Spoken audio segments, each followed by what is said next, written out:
آپ نے کوہ نور ہیرے کے حوالے سے مختلف کہانیاں اور کئی افسانے سنے ہوں گے۔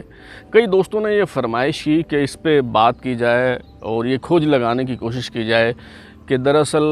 یہ جو کوہ نور ہیرا ہے اس کی کہانی ہے کیا، یہ کہاں سے ہوتا ہوا کہاں تک پہنچا اور اس وقت کہاں پہ ہے، اور اس کا مستقبل جو ہے ممکنہ مستقبل وہ کیا ہو سکتا ہے۔ تو میں نے سوچا کہ آج ہم اسی حوالے سے بات کرتے ہیں۔ کوہ نور ہیرا جو ہے وہ اس وقت ٹاور آف لندن میوزیم میں شاہی زیور کے طور پر موجود ہے، لیکن سوال یہ ہے کہ یہ کوہ نور ہیرا وہاں تک پہنچا کیسے، اور یہ کہانی دلچسپ ہی نہیں، نہایت فکر انگیز اور سبق آموز بھی ہے۔ امیر تیمور کے گھرانے سے تعلق رکھنے والا ظہیر الدین بابر جو فرغانہ سے چلا اور وہاں سے چلتا ہوا کابل تک آیا اور پھر اس نے ہندوستان فتح کیا،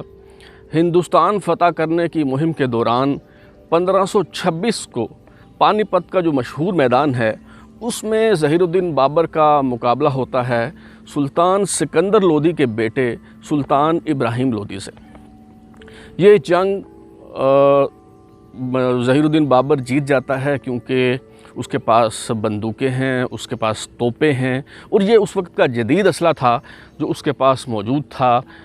سلطان ابراہیم لودھی کا جو لشکر تھا وہ اگرچہ بڑا تھا لیکن اس کے پاس جدید ٹیکنالوجی نہیں تھی، اس وجہ سے اسے شکست ہو گئی۔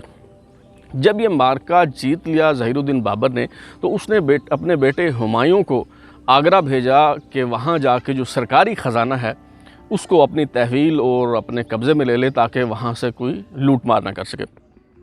تو ہمایوں جب اپنے فوج کو لے کے وہاں پہ گیا تو جو گوالیار کا قلعہ ہے، جو راجہ تھا گوالیار کا، وہ بھی پانی پت کے میدان میں مارا گیا تھا۔ تو اس کے جو اہل خانہ تھے، جو مستورات تھیں، خواتین تھیں، انہوں نے وہاں سے نکلنے کی کوشش کی تو ہمایوں کے سپاہیوں نے اسے گرفتار کر لیا اور ہمایوں کے پاس پیش کیا۔ اور اس وقت جس طرح کی روایت تھی، جو وہ مستورات تھیں، وہ جو خواتین تھیں، انہوں نے ہمایوں کو نذرانے کے طور پہ جو ہے وہ ہیرے جواہرات پیش کیے، اور جو ہیرے جواہرات پیش کیے گئے اس میں یہ کوہ نور ہیرا بھی جو ہے وہ شامل تھا۔ اس کا جو وزن ہے وہ 320 کیرٹ یا 8 مشکال جو ہے وہ بتایا جاتا ہے، اور اس کی قیمت کے حوالے سے بابر نے جو اپنی کتاب میں لکھا ہے، اس وقت کے جو جوہری تھے، جو جانتے تھے کہ کس ہیرے کی کتنی قیمت ہے اور جو اس کاروبار سے منسلک تھے، بڑے بڑے جو جوہری ہیں، ان کو بلایا گیا۔ جب ان سے پوچھا گیا تو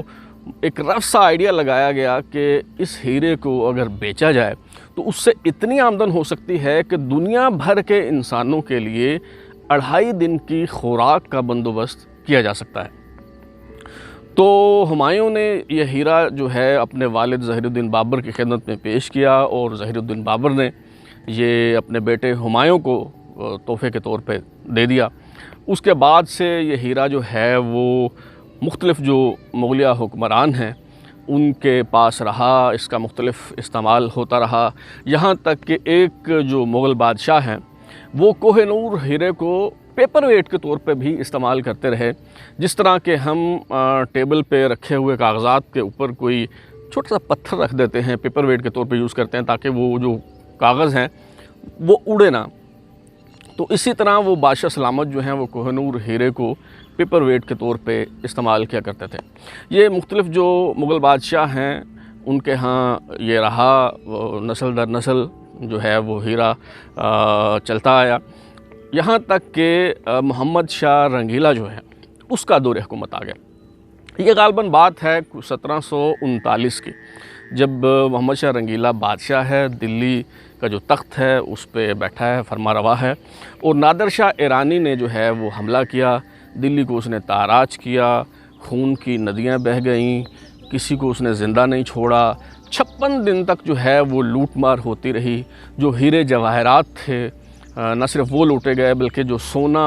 اور چاندی تھا ان کو پگھلا کر اینٹوں کی شکل دی جاتی رہی تاکہ انہیں لاد کر لے جانے میں آسانی ہو۔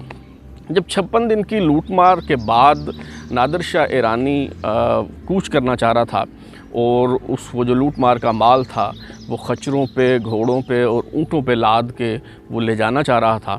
تو دلی کی ایک طوائف نے اسے بتایا کہ یہ سب جو تم لے کے جا رہے ہو یہ اس ایک ہیرے کے مقابلے میں بہت کم ہے جو محمد شاہ رنگیلا نے اپنی پگڑی میں چھپایا ہوا ہے۔ اور اس نے بتایا کہ یہ دراصل کوہ نور ہیرا ہے جو اس نے اپنی پگڑی میں چھپایا ہوا ہے یا لگایا ہوا ہے محمد شاہ رنگیلا نے۔ تو نادر شاہ ایرانی نے سوچا کہ یہ ہیرا کس طرح محمد شاہ رنگیلا سے ہتھیایا جائے۔ تو اس نے محمد شاہ رنگیلا کو کہا کہ ایران میں یہ دستور ہے کہ خوشی کے موقع پہ یا جب بھائی ایک دوسرے سے ملتے ہیں یا رخصت ہوتے ہیں تو وہ آپس میں پگڑیاں تبدیل کرتے ہیں، تو کیوں نہ ہم ایک دوسرے سے پگڑیاں تبدیل کر لیں۔ ہم محمد شاہ رنگیلا بے بس تھا، لاچار تھا، اس کے پاس سوائے اس کے کوئی راستہ نہیں تھا کہ وہ اپنی گردن جھکائے اور پگڑی جو ہے وہ اپنی نادر شاہ کے حوالے کر دے۔ یوں یہ جو کوہ نور ہیرا ہے یہ ہندوستان سے چلتا ہوا ایران پہنچ گیا۔ بعد ازاں نواب شجاع الدولہ نے یہ ہیرا ایران سے حاصل کیا، اور پھر نواب شجاع الدولہ سے جو رنجیت سنگھ تھا ہندوستان کا حکمران جو لاہور پہ بھی حاکم رہا، اس نے شجاع الدولہ سے یہ ہیرا جو ہے کوہ نور ہیرا یہ ہتھیا لیا۔ بعد ازاں جب انگریز یہاں پہ آیا اور انگریزوں نے یہاں تسلط جما لیا تو انگریز جو گورنر جنرل تھے لارڈ ڈلہوزی نے یہ جو ہیرا ہے کوہ نور ہیرا یہ حاصل کر کے اسے ملکہ وکٹوریہ کو برطانیہ میں بھجوا دیا، اور اس کے بعد سے یہ ہیرا جو ہے وہ برطانیہ میں ہے۔ اس ہیرے کے کئی دعوے دار ہیں، پاکستان اور انڈیا کی حکومتوں نے بھی اس ہیرے کی ملکیت کا دعویٰ کیا ہے۔ اسی طرح ایران کی حکومت نے بھی یہ دعویٰ کیا ہے کہ اس ہیرے کے اصل مالک جو ہیں وہ دراصل ایران کی حکومت ہے، لہٰذا یہ ایران کو واپس کیا جائے۔